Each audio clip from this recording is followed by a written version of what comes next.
Tobya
आचार्य लोग बता रहे हैं कि इस संसार में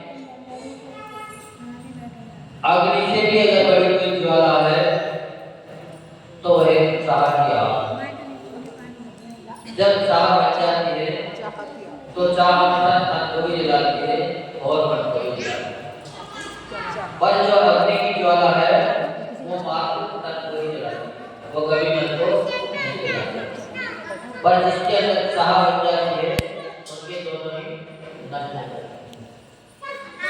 तो कभी भी अपन को चाह पैदा नहीं करना चाहिए।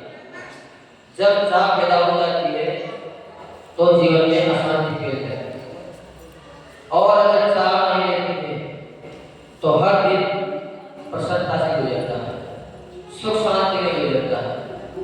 तो जीवन में आचार्य लोगों ने सूत्र दे दिया कि कभी भी चाह नहीं करना। भौतिक सुख की इच्छा में सभी प्राणी निरंतर जल रहे हैं, गाय भी जल रहे हैं भौतिक सुख की इच्छा।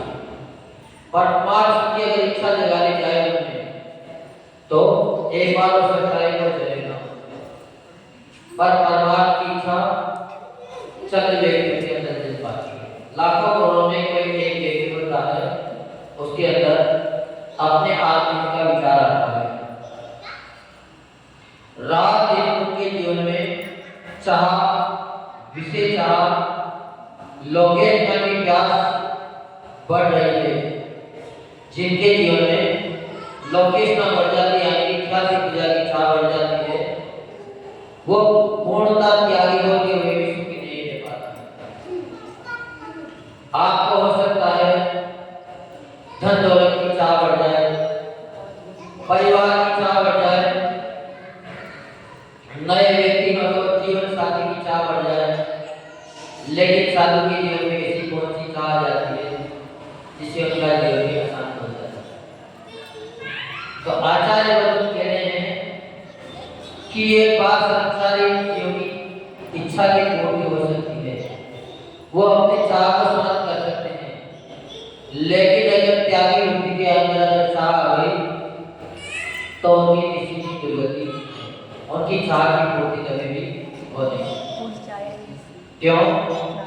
क्योंकि जिस चाह को शांत करने के लिए उन्होंने त्याग किया था, घर बार छोड़ा था, दर्द समझ नहीं आ रही, आवाज गूंज रही है, आवाज साफ नहीं आ रही, आवाज गूंज रही है हमारा से, आवाज साफ नहीं आ रही। इसी कारण ट्रेलर जो लिखो हो तो का कर दिया जाए और स्पेस को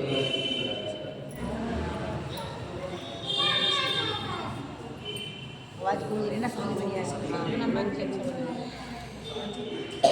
की बात नहीं रहती, फिर भी उनकी इच्छा सत्य करना मानी गई है। क्यों मानी गई है? क्योंकि जिस वस्तु को वो छोड़ के आए, एक परिवार उन्होंने छोड़ा है और हजारों परिवार मिल गए, एक बहन छोड़ दी और हजारों बहने तैयार हो गए।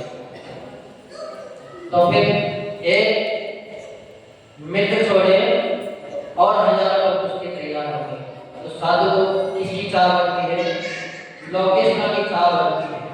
लौकिकता यानी ख्याति पूजा लाभ की चाह बढ़ती है, और जिसके अंदर ख्याति की चाह बढ़ जाती है उसके जीवन में कभी भी पूर्ति नहीं है, क्योंकि ख्याति हमेशा की चाह बढ़ती जाएगी उसकी पूर्ति कभी भी नहीं होगी।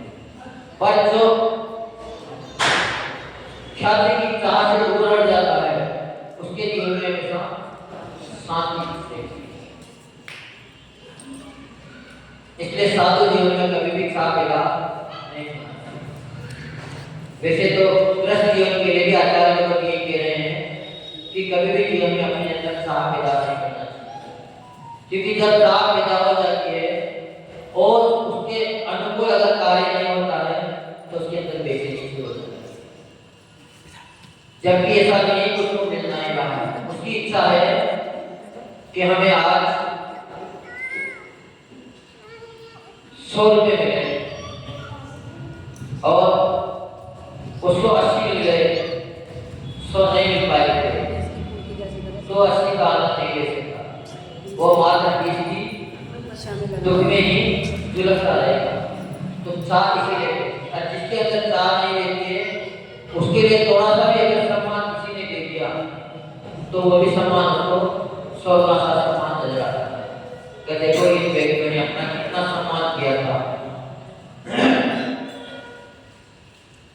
दूर दूर तक भी कहीं नामो निशान नहीं, पल भर का विश्राम नहीं। जिसके अंदर शांति हो जाती है तो पल भर की शांति नहीं मिलती है।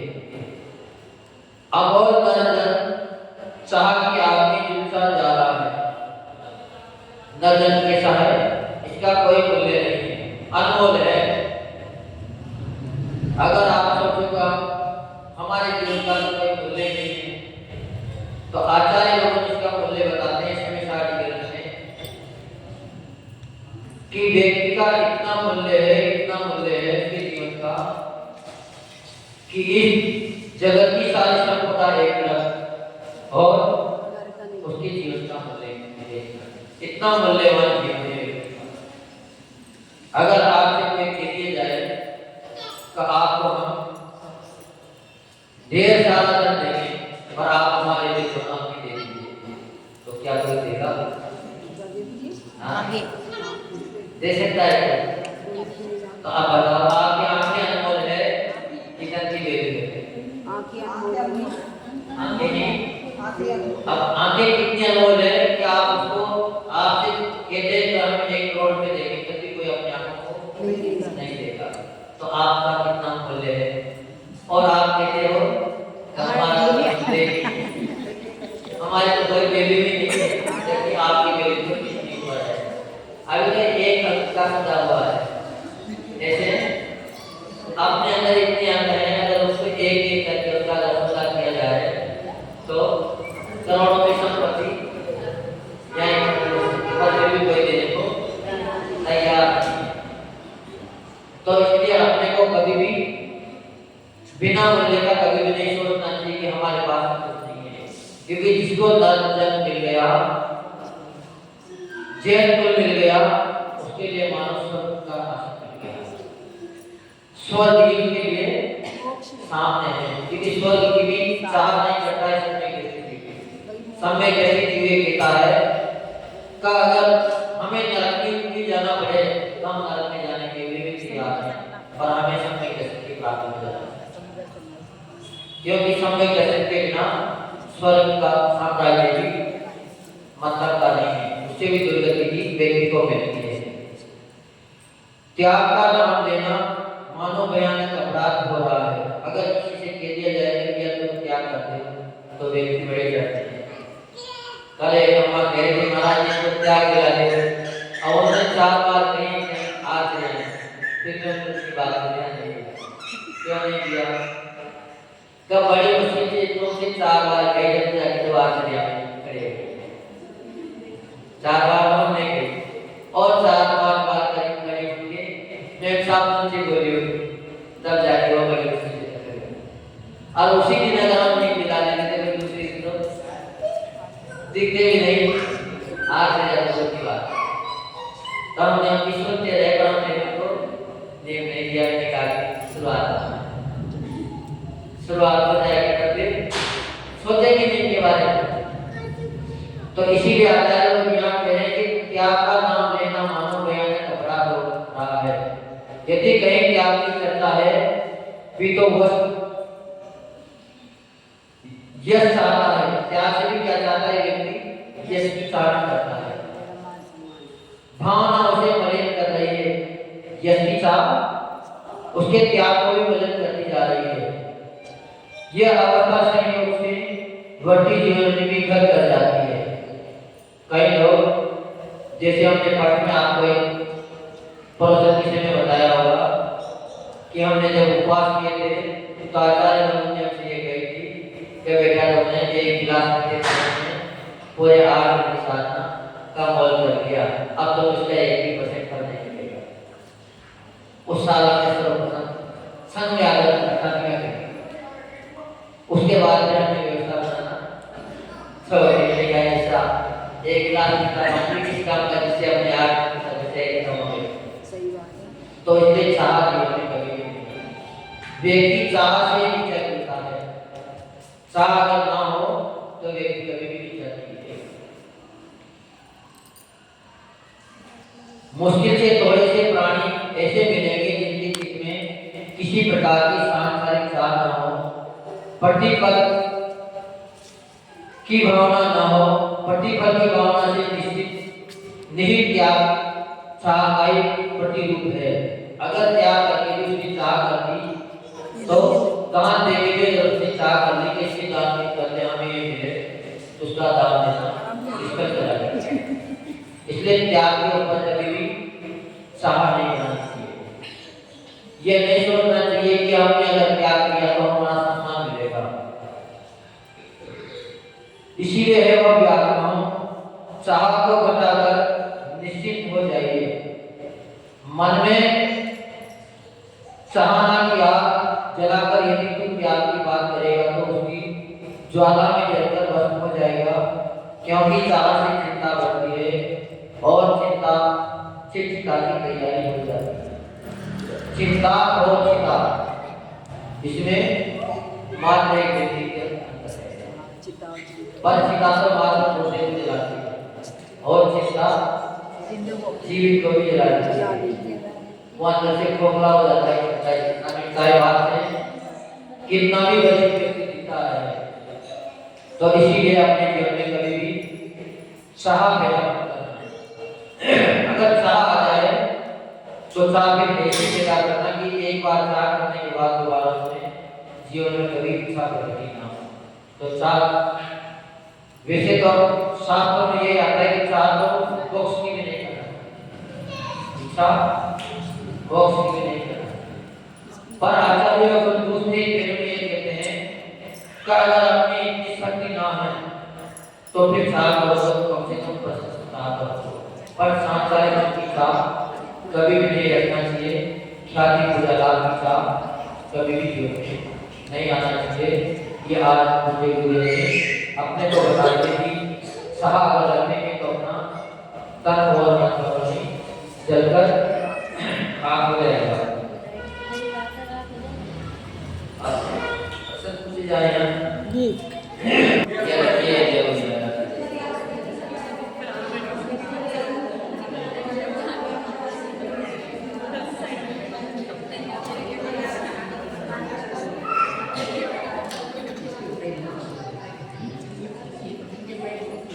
के ऊपर रिपोर्ट में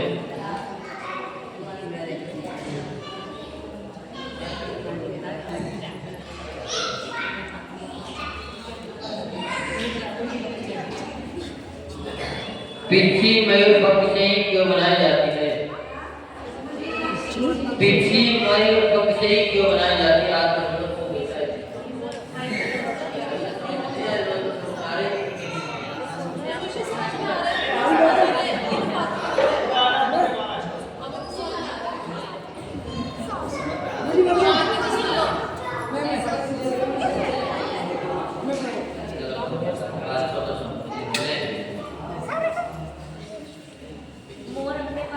छोड़ता है, इसको तोड़ने नहीं पड़ते। पीछे के मोर के पंख बहुत कोमल होते हैं, उससे किसी भी जीव को हानि होती है, सबकी रक्षा होती है। जीवों की रक्षा होती है, वो बहुत कोमल पंखों से बनी होती है। उससे कोमल और दूसरे के पंख नहीं होते किसी के भी? पंख तो सभी पक्षियों के होते हैं। नहीं, वो सब और से कोमल किसी और होता है। चलो और बड़े डॉक्टर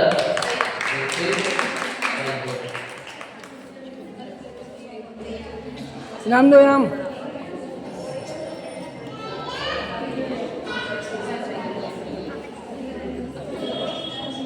अनशन किसे कहते हैं? अनशन अनशन अनशन बैठिए बैठिए हड़ताल पे बैठिए अनशन हड़ताल वाह ऐसा मानवे का अनशन कहते हैं। उपवास जैसे आपने देखो ये हाथ खड़ा हो तो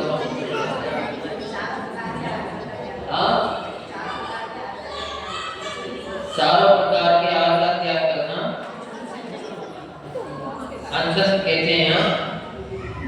किस लिए करते हैं अपन अनशन?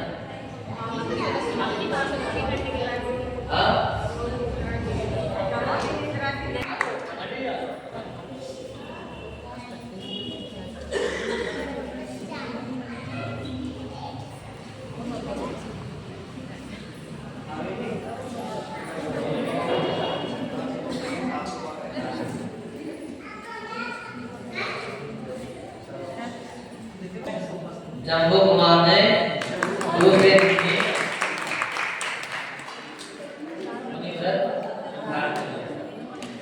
किया था।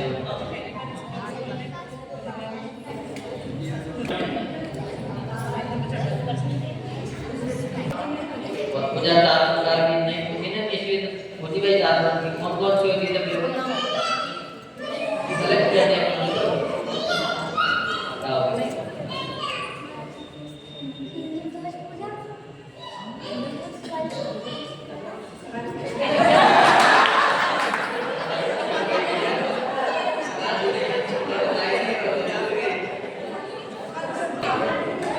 बाकी बताइए जब अगर आप पढ़े करके तो अपने पूछ लेते हैं। गुरुवर क्या मिल गए, गुरुवर क्या मिल गए, हमें भगवान मिल गए।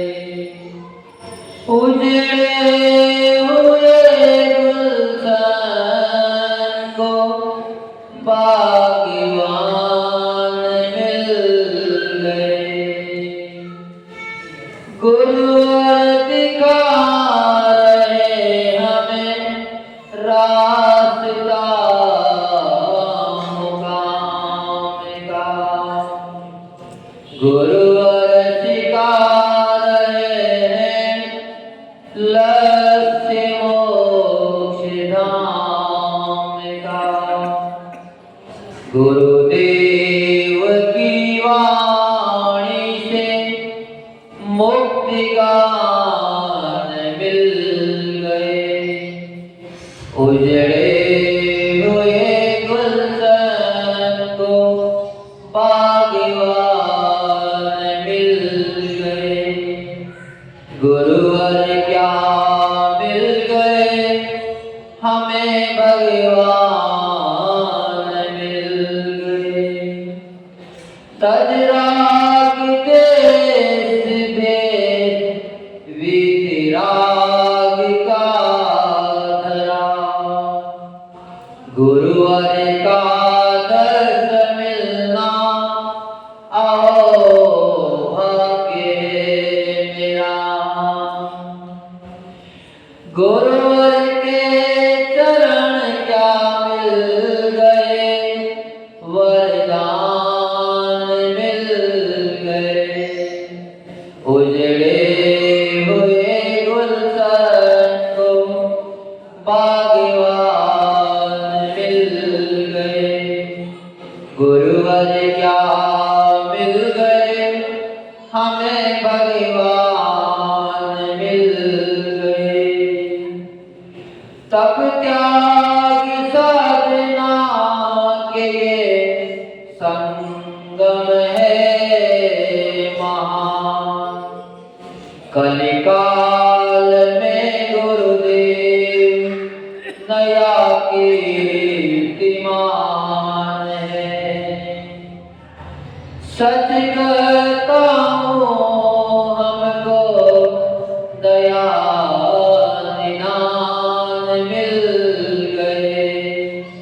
उजड़े हुए गुलशन को बागवान मिल गए। गुरु क्या मिल गए, हमें भगवान मिल गए। गुरुदेव के चरणों में ही बिताएंगे सारा ये जीवन। अंतिम समय समाधि मरण को मनाएंगे। मेरी जिंदगी को गुरु नया जहान मिल गए। उजड़े हुए गुलशन को बागवान मिल गए। गुरु क्या मिल गए, हमें भगवान मिल गए। जो परम पूज्य राष्ट्रीय विश्वनाचार्य गुरुदेव विमल सागर जी महाराज की सुना हुआ महाराज जी अभी बहुत साल गए हैं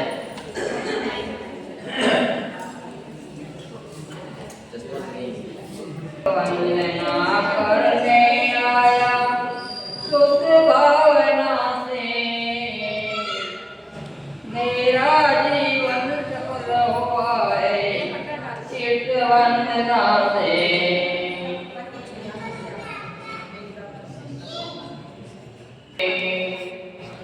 कभी न सोचा कभी न सुना ना कहीं न देखा मुझे मिला है किस्मत की रेखा। चंदन बाला धन्य हुई है वीर वंदना से मेरा जीवन सफल हुआ है तीर्थ वंदना से। धन्य धन्य में धन्य भाग हूँ धन्य घड़ी आई सम्यक दर्शन देने वाली जिन प्रतिमा पाई। रोम रोम नाच रहा है आज वंदना से मेरा जीवन सफल हुआ है तीर्थ वंदना से। स्वर्ग न देखा मोक्ष न देखा बस तुमको देखा स्वर्ग मोक्ष मिल गया धरा पर जब तुमको देखा। वह अपो आनंद मिला जो परे कल्पना से मेरा जीवन सफल हुआ है तीर्थ वंदना से। रत्न त्रय के धारी मुनिगण जहाँ विचरते हैं परम तपस्या के प्रमाण वहाँ करते हैं। बिना बनाए तीर्थ बने हैं आत्म साधना से मेरा जीवन सफल बना है तीर्थ वंदना से। तीर्थ हमारे संस्कृति के पावन प्राण कहे जैन धर्म की यही धरोहर ये कई कांड रहे। तीर्थ बचाओ धर्म बचाओ अब कर्म धन से मेरा जीवन सफल हुआ है तीर्थ वंदना से। चले देव मत और क्यों तीर्थ संस्कृति को कितने जल भावते उनको कितने तीर्थ भावते उनके पूछो जीवन को।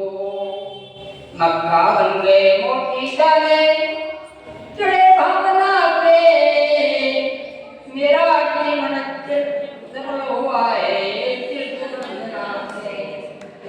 दूर दूर का हर एक तीर्थ कितना पास लगे मोक्ष हमारे आंगन आया ये पाठ जगे।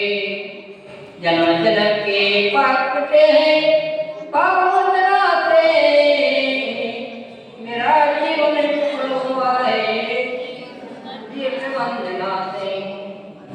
सर्वप्रथम संवेद करके तुझमा दे दूं आत्मनाथ की टोप में जाके सही मूर्ति ले लूं। स्वयं व्रत ही बने महाव्रत इसी भावना से मेरा जीवन सफल बना है तीर्थ वंदना से। आदिनाथ ऐसा मत बंधो तुमका बंधो नेमिनाथ गिरनारी बंधो पावा बंधो। आप शांति का अमृत देता तीर्थ वंदना से मेरा जीवन सफल हुआ है तीर्थ वंदना से। पूर्व पश्चिम उत्तर दक्षिण सुख तीर्थ बंधो चोनागिरी आहार कटोरा द्रोणगिरी बंधो। कुंडलपुर ने नागिर पावन दिव्य दक्षिणा से मेरा जीवन सफल बना है तीर्थ वंदना से। मेरा जीवन सफल बना है तीर्थ वंदना से।